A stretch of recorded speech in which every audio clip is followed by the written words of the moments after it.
नमस्कार, जय अर्जक, जय शोषित, जय भीम, नमो बुद्धाय। आज हम पटना की धरती पर हैं और हमारे आज बीच हमारे हमारे सीनियर है और हम सबके गार्जियन है। बेचारे बहुत दलित चिंतक से लेकर बहुत लोगों को पिछड़ा को भी चिंतक करते रहते हैं। हरिकेश्वर जी हैं। आज हम लोग का मुख्य क्योंकि आज आरक्षण दिवस के रूप में हम लोग आज इसलिए मना रहे हैं क्योंकि आज ही के दिन कोल्हापुर के आरक्षण के जनक साहू जी महाराज ने 26 जुलाई 1902 को SC ST और पिछड़ों के लिए सरकारी नौकरी में 50% आरक्षण का प्रावधान किया था। ठीक है, तो उसी पे हम लोग ने दिन रखा कि आरक्षण के दिन ही हम लोग रखा जाए और इसी पे हम हरिकेश्वर जी से आरक्षण को लेकर कई सवाल पूछते हैं। तो सबसे पहला मेरा सवाल हरिकेश्वर जी से ये है कि पहले तो ठीक है, आरक्षण उन्होंने आज साहू जी महाराज ने दिया, उनका क्या योगदान आप बताएंगे? साहू जी महाराज का क्या सफलता रही आगे हम लोग के प्रति? सबसे पहले जो है कि आज जो आरक्षण पूरा देश में छाया हुआ है, तो हमें समझ में आना चाहिए कि आरक्षण का मुख्य उद्देश्य क्या होना चाहिए और आरक्षण हम लोग के लिए क्या महत्व रखता है और दलितों और पिछड़ों के आरक्षण से क्या प्रभाव पड़ सकता है? हरिकेश्वर जी, देखिए, संविधान में 16(4) में आरक्षण की व्यवस्था किया गया है। 16(4) में जी, तो उसमें स्पष्ट लिखा हुआ है कि उन पिछड़े वर्गों को जिनका प्रतिनिधित्व कम है, अच्छा, सेवाओं में जी या शिक्षा में, जी, उनको रिप्रेजेंटेशन पूरा करने के लिए अच्छा, आरक्षण की व्यवस्था ठीक है, किया जाएगा। ठीक है, लेकिन उसमें एक चीज देखा जाना अनिवार्य होगा कि आरक्षण के चलते कहीं कोई अयोग्य व्यक्ति नहीं आ जाए, ताकि काम करने पर जो प्रशासनिक दक्षता है उस पर कोई विपरीत प्रभाव पड़े। तो मोटा मोटी यही है कि आरक्षण जो है प्रतिनिधित्व को पूरा करने के लिए। ठीक है, तो जैसे आरक्षण के आपके बात से मैं सहमत हूँ, लेकिन हाँ, यहाँ जो हमारे जो लोग का सवाल है हाँ, कि रिजर्वेशन के कारण, तो जब तक रिजर्वेशन तो अब तो हो गया, सब तो बराबर हो गई, भेदभाव खत्म हो गया, ऊंच नीच खत्म हो, क्या आपको लगता है कि सब खत्म हुआ है? नहीं नहीं नहीं, मतलब किस तरह देखिए, भेदभाव तो खत्म कर दिया गया कानूनी रूप से। ठीक है, और भेदभाव के कारण आपका आरक्षण नहीं है, नहीं, भेदभाव के कारण लोग पिछड़ गया था, तो उनके लिए आरक्षण की व्यवस्था है। जो लोग पिछड़ गया था भेदभाव के कारण, तो जो लोग पिछड़ गए उन्हीं को पिछड़ा कहा गया और उन्हीं के लिए रिजर्वेशन की व्यवस्था किया गया। और तब तक की रिजर्वेशन रहेगा जब तक मान लीजिए कि उनका प्रतिनिधित्व पूरा नहीं हो रहा है अपने अपने मेरिट के बदौलत। मतलब आपके कहने का मतलब कि वो प्रतिनिधि जब तक पूरा नहीं होगा, जब तक आरक्षण का हम लोग समर्थक में आरक्षण रहेगा, मिलते रहेगा वो, मिलते रहेगा। हाँ, जब तो पहले तो आरक्षण का समझना आगे आरक्षण किस लिए है। नहीं, तो आरक्षण को लेकर हमारा सवाल बहुत है। वैसे लोग अग्रेसिव हमारा है कि आरक्षण इन लोगों को देता है, जो बच्चे कम नंबर लाते हैं, हाँ, ठीक है, रिजर्वेशन सिलेक्शन हो जाता है, हम लोग ज्यादा नंबर लाने के बाद भी देखिए, नंबर का यहाँ सवाल नहीं है। आप संविधान में लिखा हुआ प्रतिनिधित्व, तो रिप्रेजेंटेशन के लिए है ना रिजर्वेशन। तो रिप्रेजेंटेशन जो है वो जरूरी है। अगर रिप्रेजेंटेशन सभी वर्गों का नहीं होगा तो देखिएगा कि समाज आपका जो है ना भिन्न भिन्न विचारों से, मान लीजिए कि विचार भिन्न भिन्न विचार है, भिन्न भिन्न संस्कार है, विभिन्न संस्कृति है, विभिन्न सोच है, विभिन्न समस्या है, हर तरह की बात है। हर एक वर्ग का अलग अलग समस्या है, हर एक वर्ग का अलग अलग सोच है। तो अगर मान लीजिए किसी खास वर्ग को अगर मेरिट के आधार पर भाई एग्जाम दो, जो पास करे सबको दे दीजिए मान लीजिए, ठीक है, तो अगर खाली फॉरवर्ड क्लास चलाएगा, मान लीजिए चाहे ब्राह्मण चलाएगा, या मान लीजिए कोई बैकवर्ड में शेड्यूल कास्ट में मान लीजिए करे कुछ हमारे सब पद पर आ गया, ठीक है, तो क्या आपको लगता है कि वो सभी लोगों के साथ न्याय कर पाएगा? नहीं, न्याय तो नहीं हो पाएगा। जबकि वो न्याय होना अगर होता तो आरक्षण की जरूरत कहाँ पड़ जाए? वही करे, न्याय नहीं कर पाएगा। इसलिए न्याय नहीं कर पाएगा कि इसलिए कि उसकी मानसिकता जो है ना, जहाँ से पैदा हुआ, जिस संस्कार में रहा, जिस संस्कृति में रहा, उसके हिसाब से उसका दिमाग डेवलप करता है। तो माइंड तो उसका वही रहा, तो जो माइंड रहा उसी हिसाब से काम करेगा। तो दूसरे वर्ग की समस्या को वो समझेगा नहीं, उनकी क्या समस्या है, क्या क्या दिक्कत है, वो तो समझेगा नहीं। इसलिए एक तरफा मान लीजिए हो जाएगा, जिसका वर्चस्व रहेगा सिर्फ अपने समाज के लिए काम करेगा और समाज नेग्लेक्टेड हो जाएगा। तो इसीलिए डॉक्टर अम्बेडकर ने कहा कि नहीं, सभी वर्गों का प्रतिनिधित्व वहाँ जरूरी है। आपने देखा नहीं, जैसे देखिए एक उदाहरण लीजिए, जैसे हिंदू धर्म का संचालन, क्या दिक्कत है? हिंदू धर्म का नहीं, हिंदू धर्म का संचालन सिर्फ ब्राह्मणों द्वारा किया जाता था, सिर्फ लोग करते थे। तो ब्राह्मण निर्णय करते थे ना कि क्या नियम कानून बनेगा और उसका पालन कौन कराएगा? ब्राह्मण कराएगा। ब्राह्मण जो कहेगा वही सही होगा। तो ब्राह्मणों ने क्या किया? अपने लिए सारा नियम कानून बना लिया और दूसरे लोगों को नेग्लेक्ट कर दिया। नतीजा क्या हुआ कि सभी लोग पिछड़ गए। यही ना पिछड़ने का कारण हुआ।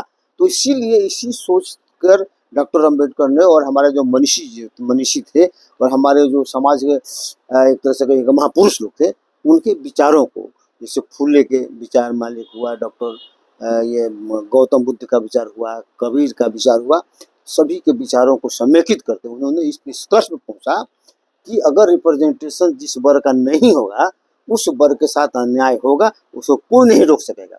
इसीलिए उन्होंने संविधान में व्यवस्था किया कि सभी वर्गों का हो, SC, ST, PBC, OBC, सामान्य का भी हो, सबका प्रतिनिधित्व हो जाए, ताकि वहां जब जाया कोई निर्णय करे, कोई भी निर्णय हो, चूंकि सरकार को चलाता है, जो वहाँ जाएगा वो नहीं चलाएगा। MP है, MLA है, नौकरी में मान ली IAS है, IPS है, जज है, देश को तो ही लोग चलाता है ना। ये बात आपकी मैं सहमत हूँ से आरक्षण की बात है, लेकिन हमारा कहना है जैसे अभी हमारे एक IAS विकास द्विवेदी का एक वीडियो आया है NI पर, हाँ। उन्होंने कहा कि जैसे एक अगर आरक्षण ले लिया, हाँ। उसका वो IAS बन गई, हाँ। तो फिर उसका आरक्षण से उसका बेटा IAS बन रहा है, बेटी आ रहा है, तो मेन जो आरक्षण गरीब गाँव में जो चाहिए, जो हाँ। दलित जो जिसको आरक्षण चाहिए, हाँ। उसको चाहिए, ये लोग को आरक्षण छोड़ देना चाहिए। नहीं, आरक्षण का वो मकसद ही नहीं है, जो वो IAS जो बता रहे थे, हाँ। वो आरक्षण का मकसद ही नहीं है, क्योंकि व्यक्तिगत आरक्षण नहीं है। नहीं, हालांकि वो आरक्षण के समर्थक है। नहीं, वो व्यक्तिगत आरक्षण है नहीं, जिससे कोई भी आरक्षण की व्यवस्था है, रामविलास पासवान के लिए नहीं है, हरिकेश्वर राम के लिए नहीं है, किसी खास व्यक्ति के लिए नहीं है, वो समाज के लिए, ठीक है। तो नहीं, तो समाज का मान लीजिए कि जो समाज की जो बेस्ट, जो समाज का बेस्ट प्रतिनिधित्व कर सकता है, उसी आदमी को जाना चाहिए। अदरवाइज तो अभी लोग क्या किए हुए, अभी माहौल बनाए हुए है कि इसको कह दिया कि ये रोजगार का साधन है, ठीक है।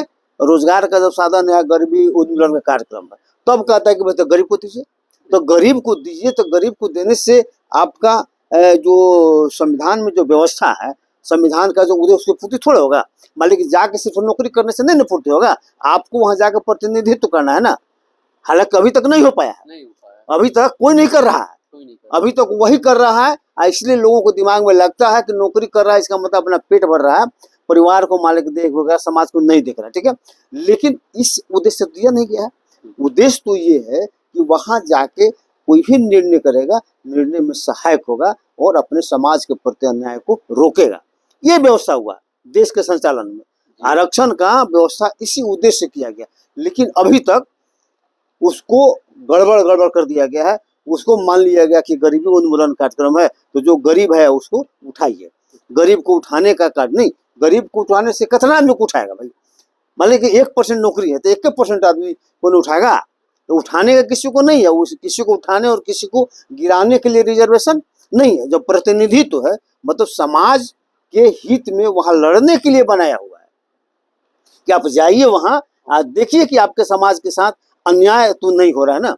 जैसे विधायिका में जाइएगा तो क्या करेगा, कानून बनेगा, तो कानून बनेगा तो जिस वर्ग से आप गए हैं, तो उस वर्ग का देखिएगा ना कि इस कानून से कहीं हमारे समाज को दिक्कत तो नहीं हो रहा ना, देखना है ना।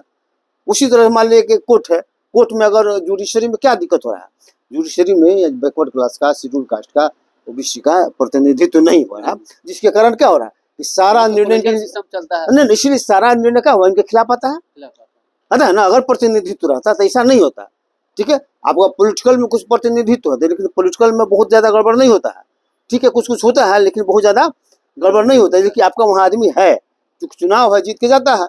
IAS में भी अब लोग जा रहा है, तो वहाँ कुछ हो जाता है, बहुत ज्यादा गड़बड़ नहीं होता, कुछ होता ही है, लेकिन जुडिशरी में ज्यादा हो रहा है। एक है कि वहाँ प्रतिनिधित्व नहीं, तो कहने का प्रतिनिधित्व मतलब सक्षम होना चाहिए, एबिलिटी होनी चाहिए। मतलब सक्षम का मतलब क्या हुआ कि जो वहां जाए तो सबसे जो तेज तर्रार आदमी है वही जाए।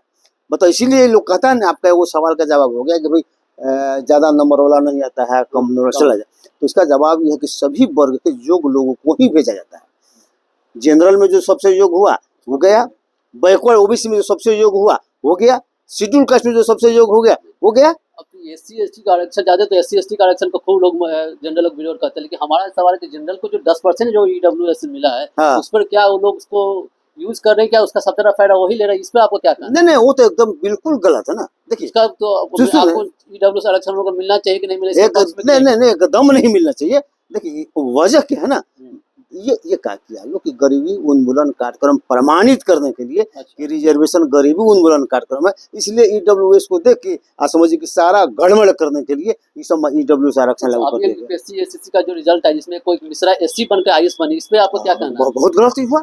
ऐसे कई कैसे ऐसे बहुत लोग स्कैम है तो जिस पर आप- अब एक चीज पर आइए, आपको मैं बता रहा हूँ ईडब्ल्यूएस आरक्षण पर। जी जी संविधान में क्या लिखा हुआ है कि जिस वर्ग का हम्म, प्रतिनिधित्व कम है हम्म, उन्हीं को आरक्षण मिलेगा, है ना। हम्म, तो एससी एसटी ओबीसी ईबीसी का आरक्षण क्यों है?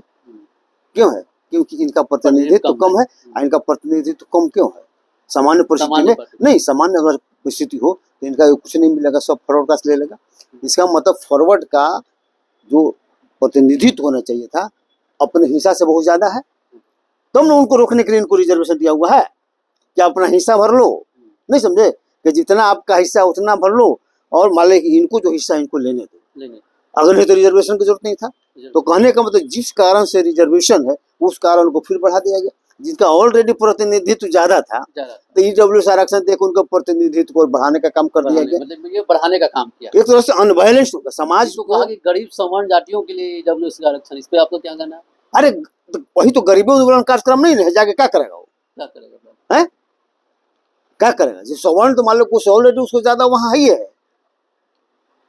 तो ये मान ले कि इसका मकसद सिर्फ ये लोग बना रहा है कि इसको जो प्रतिनिधित्व का जो सवाल है डॉक्टर अंबेडकर ने जो संविधान में लिखा हुआ है उसके विपरीत मान ली इसको परिभाषित किया जा रहा है। इसको गरीबी उन्मूलन कार्यक्रम बनाया रहा है। इसको मान ली बनाया जा रहा है कि भले अपना भर पेट खाइए, भर पेट मिले, जो नौकरी में जाएगा नौकरी करिए, और इसको करा कि रोजगार का साधन है। तो रोजगार का साधन एक परसेंट को मिलेगा, नौकरी तो 1% है।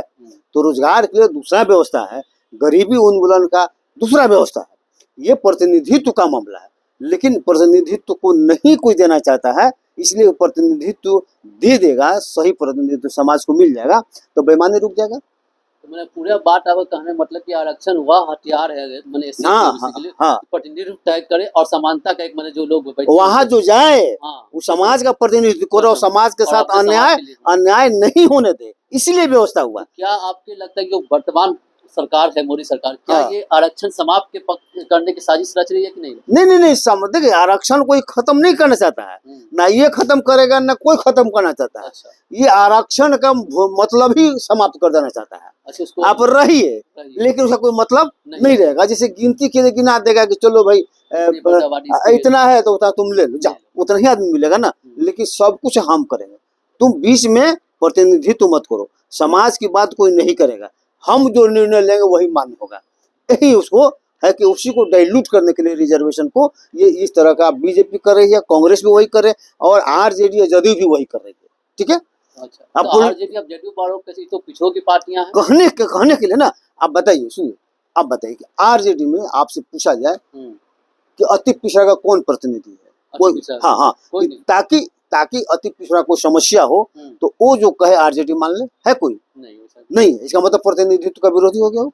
आप आदमी की गिनती गिना रहे हैं, आप कह रहे हैं कि हम भगवतिया देवी को एमपी बना दिए। अच्छा। कह रहे फलाना हमारे को मुशहर को बना दिए, किसी डोम को बना दिए, कोई मिनिस्टर को बना दिए। अच्छा। उससे क्या मतलब है? अरे समाज का प्रतिनिधित्व करने वाला वहाँ है कि नहीं है? डॉक्टर अम्बेडकर समाज का प्रतिनिधित्व किए, समाज का, इसलिए ना आज मान लीजिए बढ़िया पोषण हो गया है। अगर डॉक्टर अम्बेडकर नहीं रहते तो कुछ होता?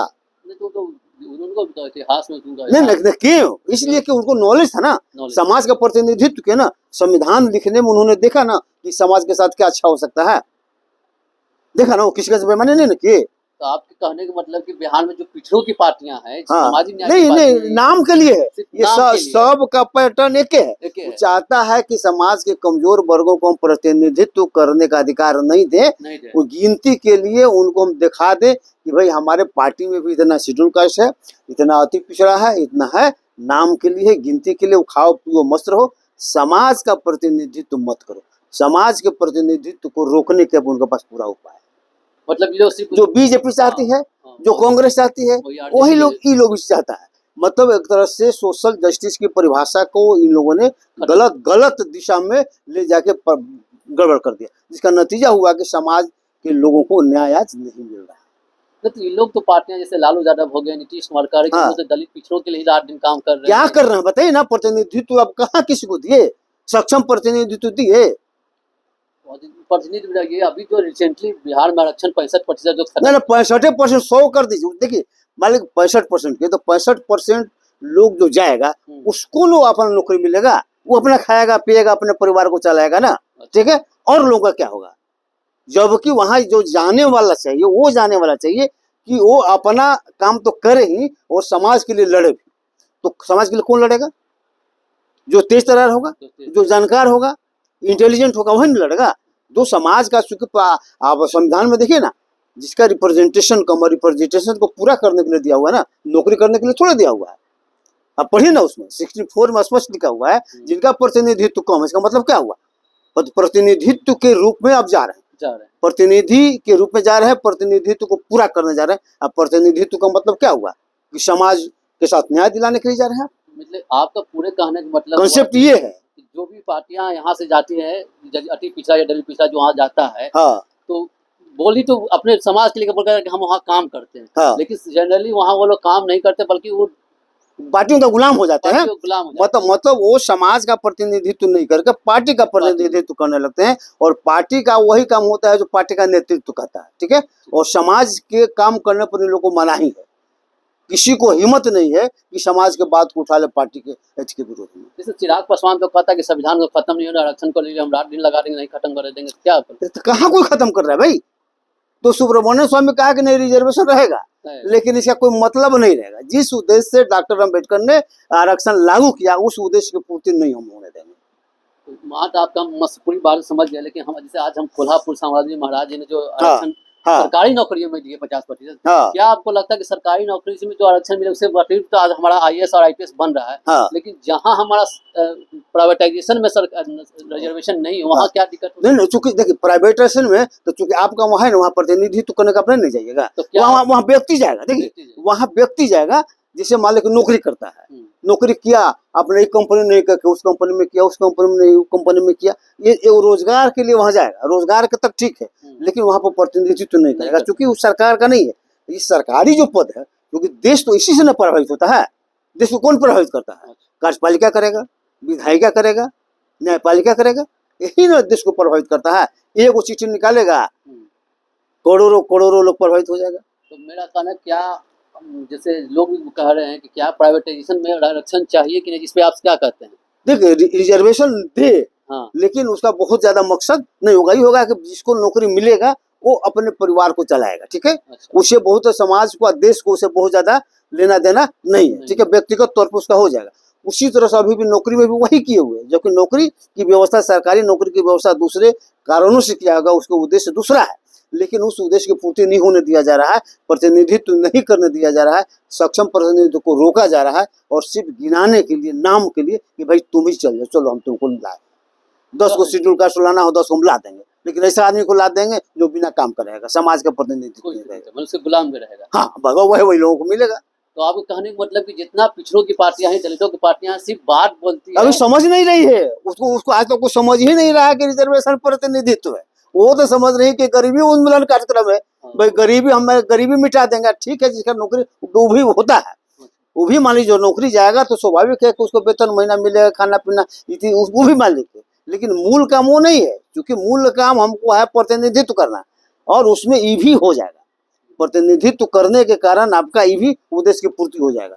लेकिन जो अभी क्या हुआ कि मूल काम जो है आपका, वो प्रतिनिधित्व जो है उसका पूर्ति नहीं हो रहा है, एडिशनल जो मालिक से वो मालिक हो जा रहा है। तो बहुत अच्छी बात है कि एक सवाल, मेरा अंतिम सवाल आपसे है, अभी तत्काल घटना घटी कि बिहार के उप मुख्यमंत्री सम्राट चौधरी पर आरोप लगा है घोटाला का, तो क्या लगता है कि आरोप सही है कि क्या है? अभी पूरा सोशल मीडिया पे भी चर्चा चल रही है। क्या आरोप लगा? उसने मंत्री बनने के लिए कई मंत्रियों से पैसा लिया है, मंत्री बनाने के लिए। तो लिया होगा, उसमें क्या दिक्कत है? तो क्या ये बने इस पे आप वही तो कह रहे हैं ना कि जो समाज को प्रतिनिधित्व देने का मामला है, तो वो अपना गुलाम को दिया, वो पैसा लिया, अपना काम किया, मतलब ये तो इसका मतलब कि समाज के प्रतिनिधित्व को रोकने का वो काम हो गया। अब पैसा लीजिए, काम करिए। भ्रष्टाचार क्या, सोशल जस्टिस के विरुद्ध है। जितना भ्रष्टाचार मालिक होगा वो सोशल जस्टिस के विरुद्ध मालिक होगा। मतलब आप नियम के, हाँ, एकदम कंसेप्ट यही है अगर नियम से काम होगा तो समाज के कमजोर वर्गों को लाभ हो जाएगा। चलिए जहाँ बेईमानी होगा वहाँ समाज के कमजोर वर्गों का ही अन्याय होगा, उन्हीं के साथ उन्हीं का हक छिनाएगा। अच्छा, मेरी अंतिम बात को मैं कंक्लूड करके आपको समझ दूं। हाँ। आपकी पूरी बात में समझी, सामाजिक न्याय की जितनी पार्टियां हैं सब सिर्फ मुंह पर है, सिर्फ हाँ हवा हाँ पानी। हम अपन तो है। आपके नजर में ऐसी कौन सा पार्टियां हैं जो हाँ। सामाजिक न्याय के लिए असली काम करे या उसका प्रतिनिधित्व तैयार करती है? देखिए सैद्धांतिक तौर पर हमने अभी तक ये पाया है कि एक तो आपका शोषित समाज दल है जी, उसका निर्णय उसका उसका जो भी सिद्धांत है एकदम हूबहू वही है जो डॉक्टर अंबेडकर का सिद्धांत है। ठीक है, बहुजन समाज पार्टी को मोटा मोटी हाँ मतलब सैद्धांतिक रूप से, व्यवहारिक में बहुत सा अंतर हो जाता है लेकिन सैद्धांतिक रूप से मान लीजिए। और पार्टियां जो है वर्चस्ववादी पार्टियां हैं। वर्चस्ववादी पार्टियां जैसे जो वर्चस्ववादी पार्टी होगा ना मतलब सोशल जस्टिस के विरुद्ध होगा। कोई भी वर्चस्व स्थापित करना चाहेगा जिससे जो वर्चस्व कौन जो आरक्षण का विरोध करता है, आरक्षण का विरोध कौन कौन करता है? जो चाहता है कि इनको हम हटा के सब हम ही ले लें। सब ऐसा नहीं है कि उनका हिस्सा छीना रहा है। मान लीजिए सवर्ण क्लास का 15% पॉपुलेशन है तो 15% ज्यादा तो अभी भी आप ले रहे हैं आरक्षण के बावजूद भी, फिर भी आपको संतोष नहीं है। आप चाहते हैं कि जो ओबीसी को 50% मिल रहा है टोटल का टोटल हम हड़प लें, मतलब अपना वर्चस्व स्थापित करें, जो मन चाहे जो करें। हालांकि आज थोड़ा दिक्कत हो रहा है, रिजर्वेशन के कारण उन लोग को प्रॉब्लम हो रहा है, कहीं ना कहीं विरोध तो हो जा रहा है ना। तो बहुत बहुत धन्यवाद हरिकेश्वर जी, आपसे बात करके बहुत अच्छी बात आपने आरक्षण पे हमें भी जानकारी दी कि आरक्षण का महत्व क्या है, उद्देश्य क्या है और आरक्षण का सामाजिक न्याय का क्या महत्व है। इसमें बहुत बहुत धन्यवाद और आप साथियों को बहुत बहुत धन्यवाद। इस चैनल को लाइक कीजिए, सब्सक्राइब कीजिए और शेयर कीजिए। Thank you. जय